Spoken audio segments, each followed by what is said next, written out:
Petrol দিয়ে content তৈরি করতে গিয়ে আগুনে মারাত্মকভাবে দগ্ধ হয়ে হাসপাতালে ভর্তি হয়েছেন কন্টেন্ট ক্রিয়েটর আলামিন।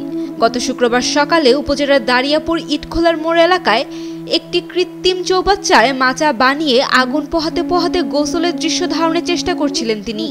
কন্টেন্টের অংশ হিসেবে তিনি পানিতে পেট্রোল ঢালেন, তবে বেশি পেট্রোল ঢেলে ফেলায় আগুন একসময় নিয়ন্ত্রণের বাইরে উঠে আসে। মুহূর্তেই তার শরীর দগ্ধ হতে শুরু করে।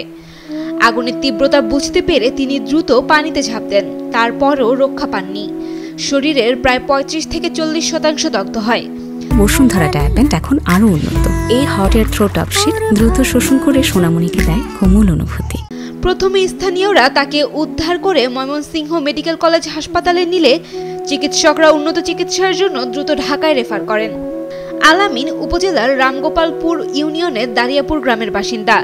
তিনি পেশায় রাজমিস্ত্রির সহকারী ছিলেন।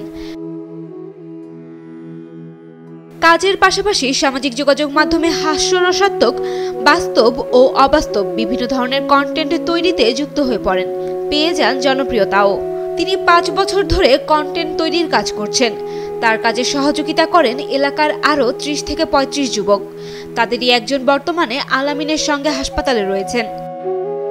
চিকিৎসকরা জানিয়েছেন আলামিনের শরীরের 35 থেকে 40% দগ্ধ হয়েছে, তবে এখন অবস্থা আগের চেয়ে কিছুটা উন্নতি হচ্ছে। ভিডিও তৈরিতে আলামিনের সহকারী জানান, ঘটনা যে এমন হবে তা তাদের কল্পনার বাইরে ছিল। বাতাসের কারণেই এমনটি হয়েছে। অন্যান্য ভিডিওর ক্ষেত্রে এমন কোনো ঘটনা ঘটেনি বলে জানান তিনি। Desk report, Daily Sun.